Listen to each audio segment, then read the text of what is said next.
It was a good bounce-back win for the Angels last night, led by Griffin Canning, and he's done something, John, in his first 3 starts that only Shohei Ohtani has done this year, and we'll tell you what it is. It's time to get locked on with Mike and John, and this is Locked On Angels. You are Locked On Angels, your daily Los Angeles Angels podcast. Part of the Locked On Podcast Network, your team every day. And Johnny and I thank you for making Locked On Angels your first listen of the day. You can find us anywhere you get podcasts, including Apple Podcasts and Spotify. And the best way to help us out is by giving us a rate and a review. And those watching on YouTube, make sure that you're subscribed and click the bell to be notified every time a new episode drops. What's going on, everybody? Thank you for being here for this episode of Locked On Angels, where it's your team every day. You've got the Frisch Brothers here with you, a.k.a. the Super Halo Bros. My name is John, and that's my brother Mike. And my name is Mike, and that's my brother John. Hey, we've been fans of this team for years, through all the highs, the lows, and halos, and this is our second season here at Locked On Angels. We're happy to be here with you on today's show. We're talking about Phil Nevin as a manager. A lot of fans are calling for his head, Mike, but we're going to compare him to the new Rangers manager, veteran manager, Bruce Bochy. Will give you an update on Jose Suarez and the news coming out today, or yesterday, I should say, and what the Halos are going to do with them next. So we'll find out what that's going to be about here in just a little bit. But let's first recap Game 2 against the A's as the Angels win 5-3, Mike. Yeah, a lot calmer episode today than yesterday, Johnny. And that's what happens when your team beats the teams that they're supposed to win, right? I'm still pissed. No, I'm just kidding. No, I'm with you. I mean, this is a game that we should take. These are games that we should take. This is a series that we should win easily. And I think often what we do is we build our hopes up that we're going to get a sweep, and then the Angels inevitably lose that first game, John, and they've done that all season long, and they did it against the A's in Game 1, but not last night. They got a victory 5-3, led by Griffin Canning, the only right-handed pitcher in this starting rotation. Johnny, he went 5 innings, gave up 3 runs, 4 hits, struck out 7 and walked 2. This is his third straight start with 5 innings or more. Only Shohei Ohtani has done that this season outside of his rain delay start. And the only other right-hander in this. The only other right-hander, right? I don't even call him a right-hander. I just call him the unicorn. Right. So Canning's been great. And here's his last 2 starts. His first start of the year was against the Nationals, 5 innings, 2 runs, 5 hits, 4 Ks, didn't walk anybody. Then against the Yanks, he actually looked really good. 5 1/3, 2 runs, 4 hits, 4 Ks, and 3 walks. He has a 4.11 ERA and a 4.23 FIP. So he's actually doing pretty well. He's performing better there, which is great. And brought some, I guess, stability to this starting rotation. No kidding. It's so nice. I wanted to just stand and applaud Griffin Canning during that game last night because he looked confident. He looked like he knew what pitch he was throwing. He was spotting his pitches well. It was just an all-around great start, and it feels like this young guy that we have hoped would develop is finally developing. I know it's 3 games in, but he was out for almost 2 years, John. So to have him back in this rotation is, I'm going to tell you right now, it's miraculous because we need an arm like this for the Angels. Well, and the fact that it's his first couple outings in almost 2 years, and I know it's the Nats, I know it was the A's, but look, the Angels probably should have won that Yankee game. 2 runs, right? And 2 runs in each game. 3 runs. He got that inherited run. Thanks, Aaron Loop. You saw that coming a mile away, right? Yeah. Guy on second, Aaron Loop coming in. I think I tweeted, "Oh, surely this will go well." Right. But all of that to say, he's keeping us in the game. Mike, I would venture to say he's even better than he was pre-injury. And maybe the injury had something to do with that, but this is a guy who used to throw a lot of pitches and not get a lot of longevity out of an inning, and he would walk a lot of people too. So just he has tightened up his game and has been much better on the mound and seriously gives us stability, which I think is the right word to use there. Hey, the offense was led by my boy, Brandon Drury, finally heating up, like I said. Yeah, speaking of getting better. He got that silver slugger and went, oh yeah, I remember hitting. Look at me. I can go. 2 more RBIs last night. Urshela, Ward, Rengifo, all with RBIs. It ended up being a 5-3 game, of course. Mike, they hit the ball hard last night. Some of the exit velocities here, 103.8 and above 100 miles an hour on a ton of those. I think Zach Neto had 105 off the bat. It was caught over there at third base by Jace Peterson. That guy is all over the field, man. He's always everywhere. Nuts. Yeah. But this is key.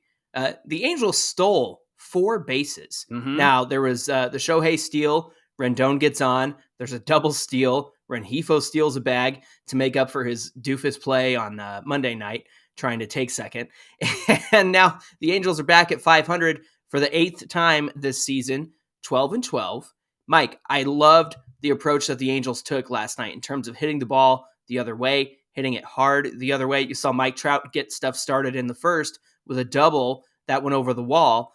He probably could have stretched that to a triple if it had Plinko'd out there. Right. But the fact remains that these guys were scoring without hitting bombs and hitting tanks.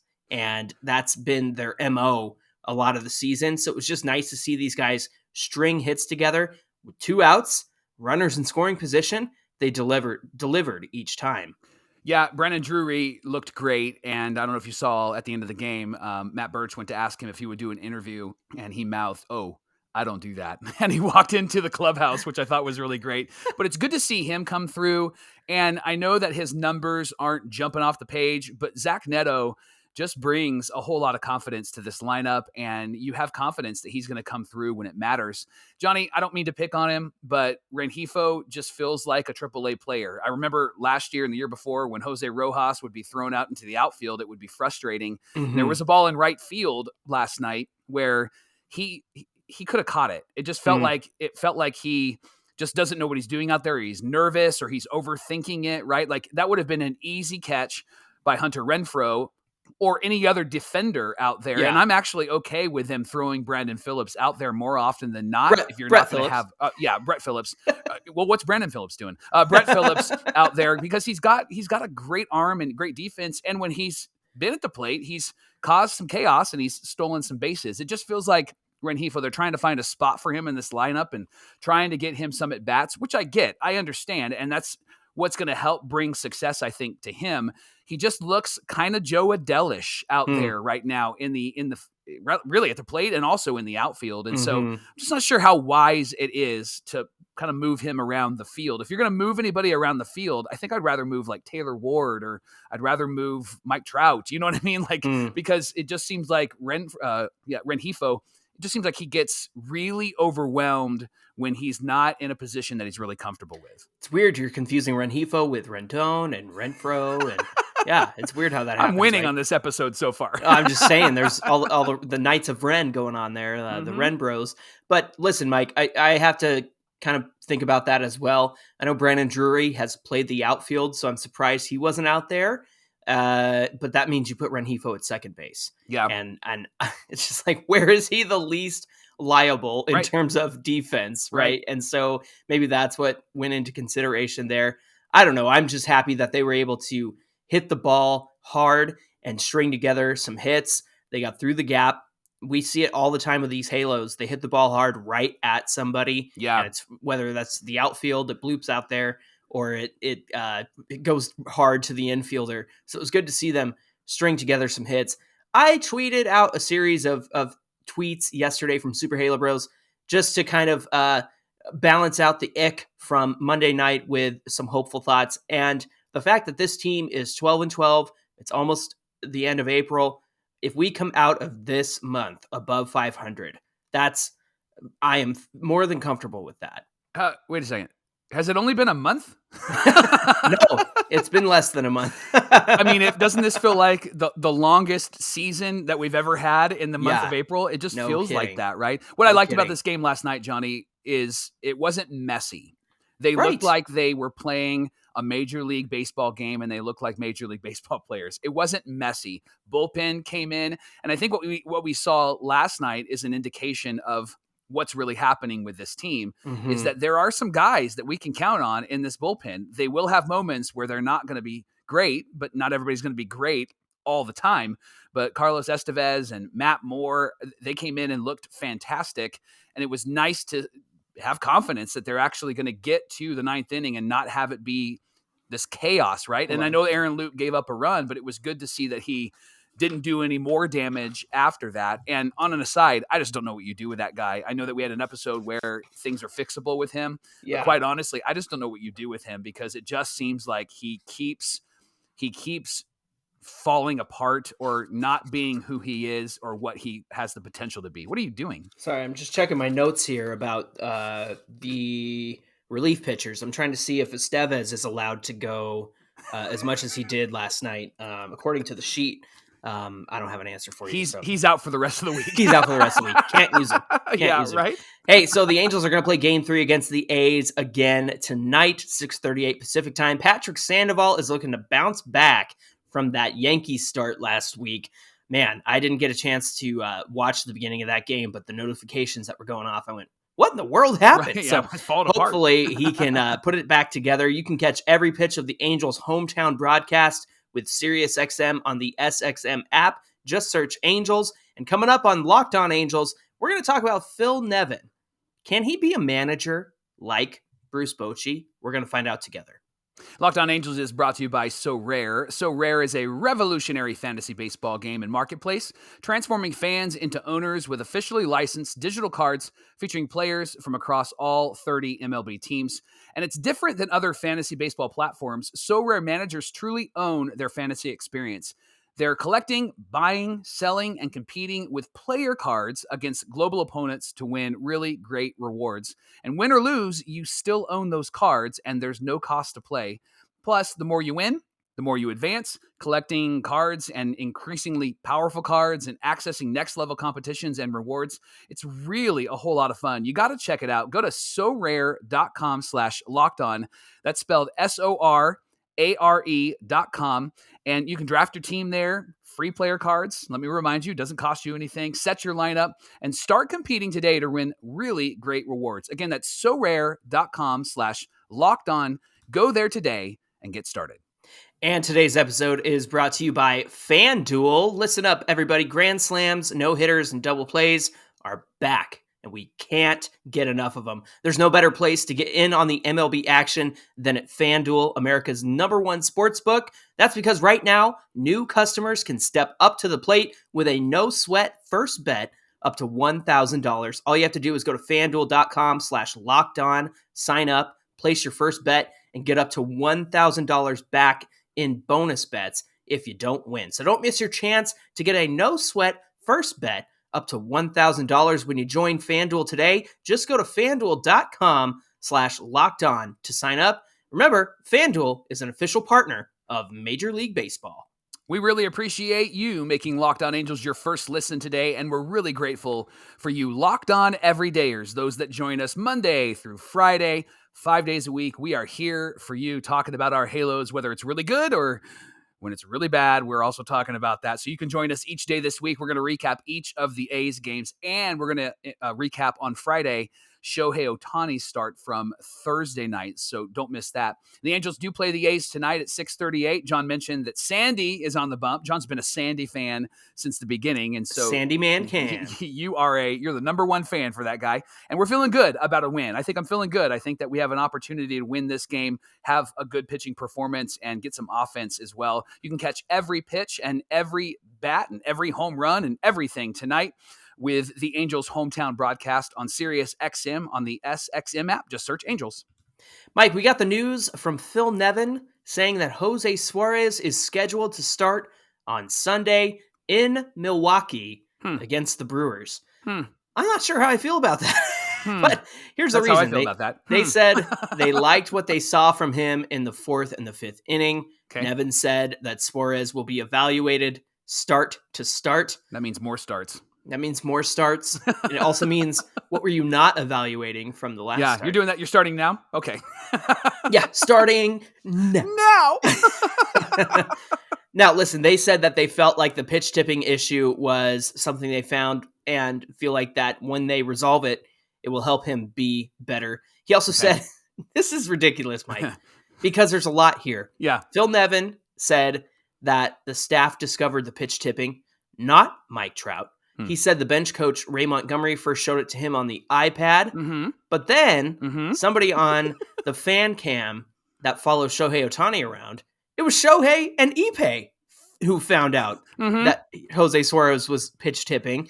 Yeah. Then, like throughout the whole video, you see Shohei kind of mimic Suarez's leg movement and things like that, and him and Ippei are going back and forth.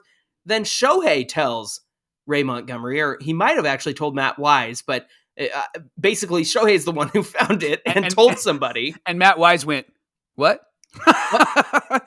What's happening?" No. I want 2 tacos.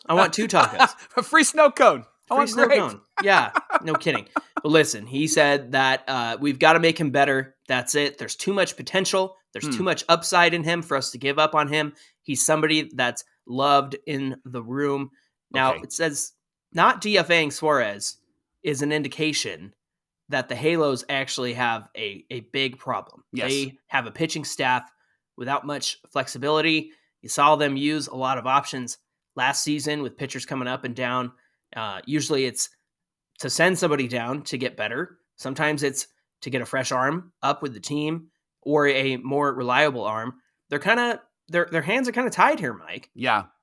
I want to talk about that last part of that quote. He's somebody that's loved in that room. Mm-hmm.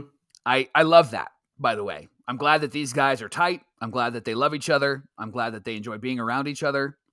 I think that that's probably weighing a whole lot more than his potential and what he can do. I think that maybe like he's just a good dude. Let's keep him around, right? Interesting. And you know, in like business and when you work and things like that, there's always that guy on the team and you're not sure what he does, but you're just you like having him around, right? Sure. Like Yeah. you enjoy his company, but if asked, if pressed, you're like, what does Bob do? Like, what is he doing here, right? And there's a sense in my heart that I think Suarez kind of fits in that category. He's El Demente, right? He's fun to be around, and he's excitable, and he's probably causing some pranks and all of those things. King Panda on Twitter, a follower of ours, called him El Demote, which I thought was hilarious. That was good. You deserve a bow. Well done. Hand well clap. Done. I just think that maybe there's more to them emotionally than there is to what he can actually bring to this team. I do think that, like not DFAing him and not being able to send him down is an indication they're kind of stuck with him. Yes. I just wonder, John, when it comes to him, and I wonder like with a guy like Aaron Loop, if you put them out there, I would be curious if anybody goes after them. I think people would probably go after Suarez. I don't think they go after Loop, but with Suarez, he has all of this potential.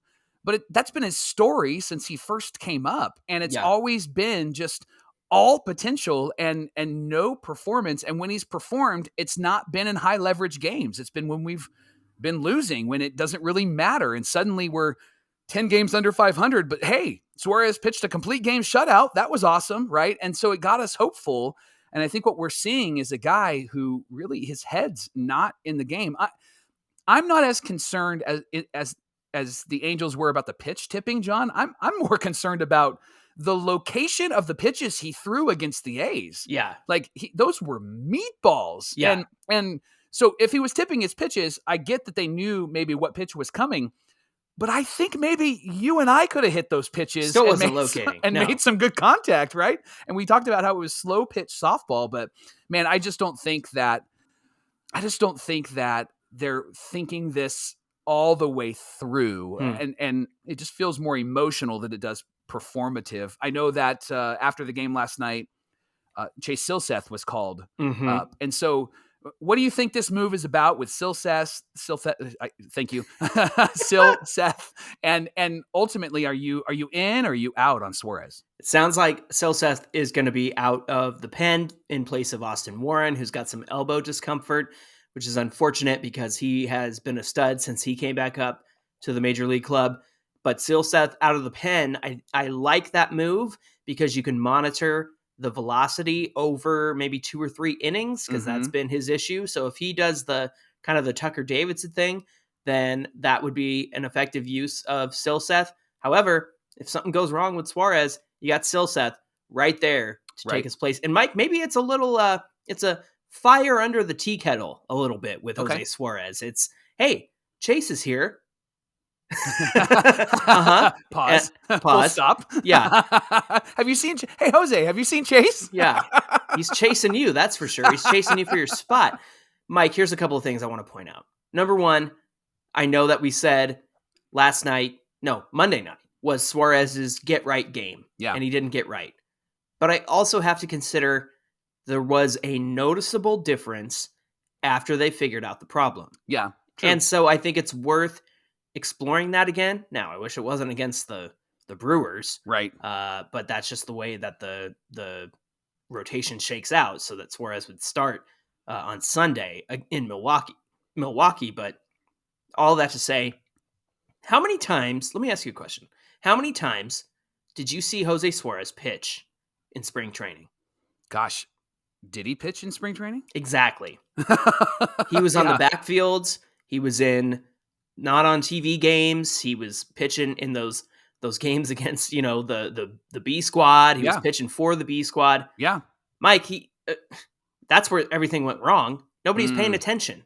Nobody was paying attention to Suarez to be able to identify something like this until his third start. Yeah. And why did it take so long for somebody who is not even on the coaching staff? They need to give Shohei a raise to be the third pitching coach because he identified it. Ippei identified it, right? And so it's ridiculous that it's got to this point. Nobody's paying attention. And that comes from the top down. That comes from the front office all the way down. These guys got to get their act together. Again, I said that I was hopeful things can turn around. And again, ending up at 500 at the end of April, I think would be a great place to start. But Mike, that's placing a lot of faith in Phil Nevin and Matt Wise and Bill Hessel and those guys to figure this stuff out and get it right. Mm-hmm. And I'm going to put my faith in them because it's their job, but I'm not doing so lightly because so far it's stuff like this that, yes, figure it out in April. Figure out your starting rotation situation. Figure out your bullpen. You should have done it in the off season, but while you're tinkering with things, at least it's April.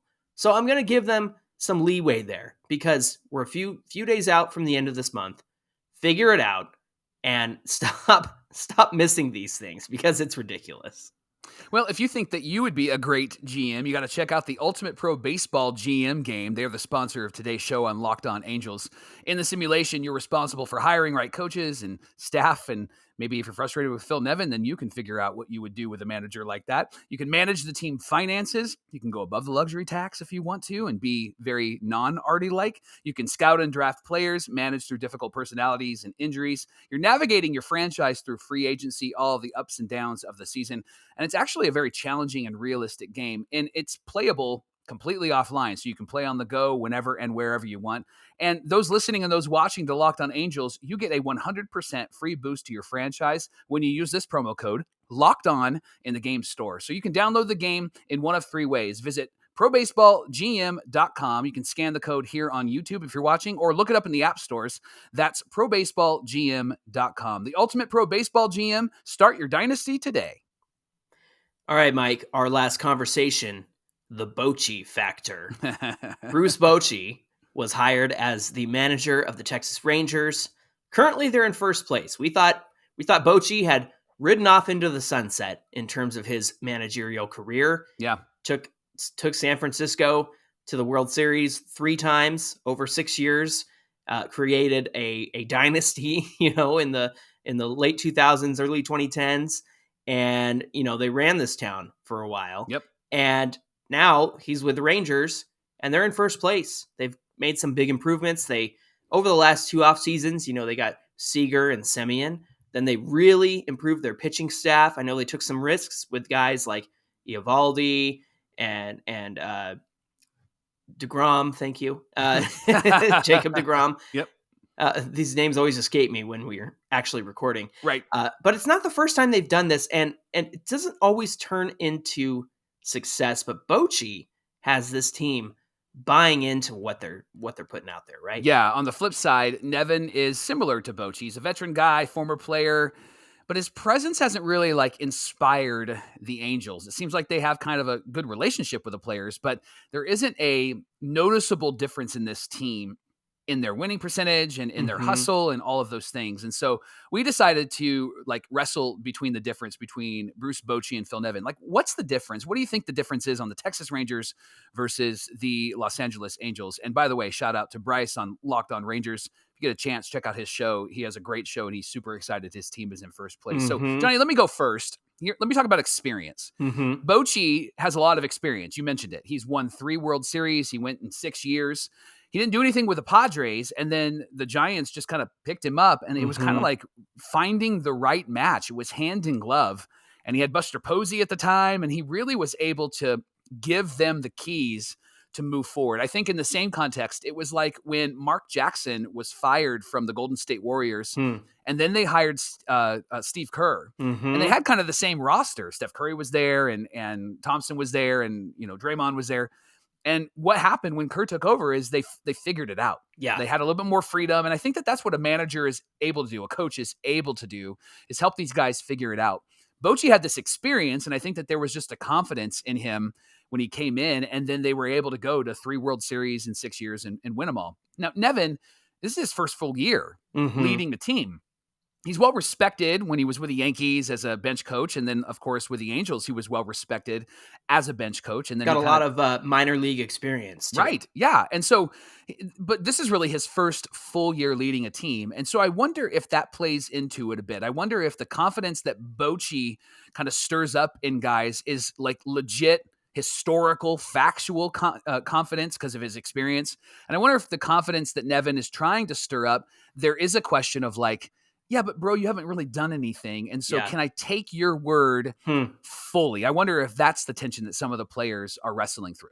That's an interesting point, but I feel like this team is respectful of Nevin. Oh, for sure. And everything you hear about the difference between spring training last year and this year between Joe Maddon, like they said, Joe Maddon spent more days on the golf course, right? Than Nevin's in there, nose to the grind and really trying to make this team work. And I believe that he wants this team to succeed and he's trying what he can. But Mike, I feel like Bochy is kind of that old school guy who's managed to balance with the new school stuff. I mean, we see that. Great point. Coming around the time from, 2010 to 2014 is when you started to see the shift. You started to see WAR come into vogue, right? And you start to see those analytical terms and practices come into it. I think Bochy has been able to balance that really well. Now, I think Nevin's an old school guy. Yep. But I also feel like there is the Emperor Palpatine looming over him in terms of Perry Manassian and the analytics department and the front office.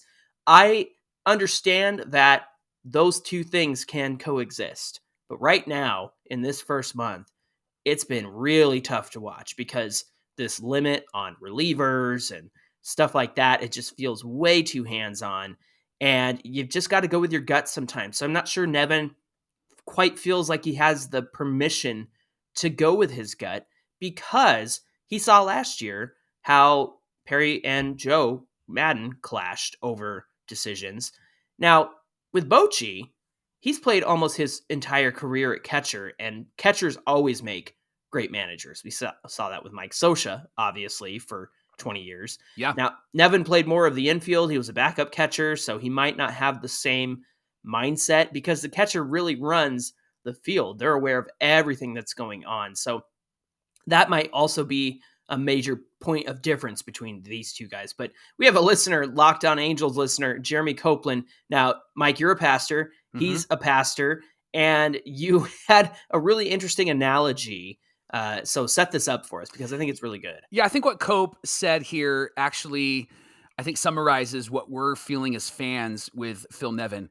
He said, Nevin, now this is church world, so you non-church people, let me clue you in. There's like the lead pastor, and then there's like an executive pastor, and then there's like the youth pastor, right? And the youth works with the students and all of that stuff. So he said, Nevin has gone from being the youth pastor to the lead pastor. So he's overseeing students to now overseeing the whole thing. Sure. And the speed at which decisions that have to be made and the weight of those decisions is overwhelming right now. Now, I did that at the church that I'm at. I'm now the lead guy for about 6 years, but I've been there for 21 years. And the first 13, I was the youth guy. To move from youth to lead, I didn't realize how much of a gap there would be, how much I would have to learn. I knew there would be a lot. And so what Cope hits on here, I think, is appropriate for Nevin. The speed of decisions and the weight of decisions can be a bit overwhelming. Cope said, I think he's the right guy. He just needs time to adjust and do what he needs to do to learn, get some reps, because this is what rookies do, right? We're patient with Zach Neto. He's saying we should be patient with Phil Nevin. And he then threw in this little nugget. And if you're a church person, you know exactly what I'm talking about here. We are probably the congregation that sees everything clearly. Why aren't you doing this? Why aren't you doing that? Yeah. I think this is the right way to go, Yeah. And so I think fans kind of fall into that. So Johnny, can Phil be Bochy is really the question here. And what will it take? And when will we know? I just don't like the fact that Phil Nevin, they brought him back because he had a good rapport with the players. Yeah. But it was all under the shadow of Artie Moreno selling this team. Right. And he's got a 1-year deal, right? And so he's got to make the most of this 1-year deal. I also think it really sells everybody short at the end of the day because it's not an investment and it's not a very ringing endorsement of, hey, you're the guy, Phil. We trust you with this. Da-da-da-da-da. I mean, on one hand, it is, hey, we're giving you this year. This is a very important year. But Mike, at the end of the day, it was a safety move. It was a move that made sense because it was like, well, he did it, and let's give him a full year and see what happens. It's not the hand in glove kind of managerial experience that we see with other people. It's not Mike Scioscia taking over this team in '99, right? Like it's not the same thing. Yeah. And so I think it sells everybody short. I think Phil Nevin can and will be a good manager. It's just very difficult right now because, like you said yesterday, everybody's under so much pressure right now. And I think that he feels that the most. I will say this. I don't think that he needs to be fired. I don't think that we need to call for his head because the last thing this team needs to do is get rid of their manager mid-season. Once again, I know everybody wants to see Benji Gill. I think Benji Gill would be a great manager. Yep. Maybe next year, right? Yeah. Like we can't go through this process again of manager, GM, manager, GM, because that's what we've done for the last 10 years. And where has that gotten us? Right. And so if we do this again, it's just repeating the cycle. There's not going to be one definitive answer of, oh man, if Benji Gill took over, that's going to solve everything. Right. Because at the end of the day, it comes down to the play on the field and what the players do. And yes, Phil Nevin has to make right decisions. Phil Nevin needs to tighten up the mental errors. Phil Nevin and the coaching staff need to figure out that Jose Suarez is tipping his pitches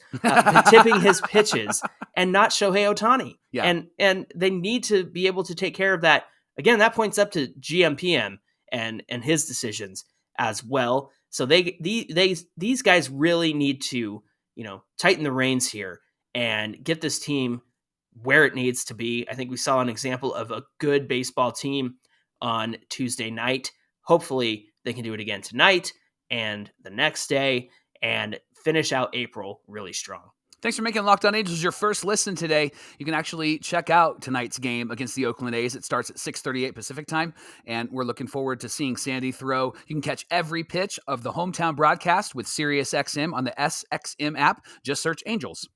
Mike, the best place to follow us is at Locked On Angels on Twitter. I do know. At Super Halo Bros on Twitter and Instagram. And if you're on YouTube, make sure you're subscribed. It really helps out the channel, helps other Halo fans find Locked On Angels. We love being here for you Monday through Friday, every single day. Where else are you going to go? There's nobody else doing daily Angels talk. This is the place to be. It's the place to be. And so we're here for you every Monday through Friday. The national media is not going to do it for you. ESPN, Fox Sports, they're not going to do it for you. Locked On Angels is going to do it for you on the Locked On Podcast Network. So we're happy that you're here with us. Hey, Mike, what do we have on deck for tomorrow's show? All right, so Taylor Ward's April has not been as great as it was last year. Everybody was talking like maybe he's going to be the MVP last year. This year's been very different. Why is that? Well, Johnny, you actually have some answers, and you're going to share those with me and with you, the listener and viewer, tomorrow on Locked On Angels. I'm really looking forward to sharing my findings about what's up with Taylor Ward. Until then, my name is John, and that's my brother Mike. And my name is Mike, and that's my brother John. Thank you for being here with us. That's going to do it for this episode of Locked On Angels, and we'll see you back here tomorrow.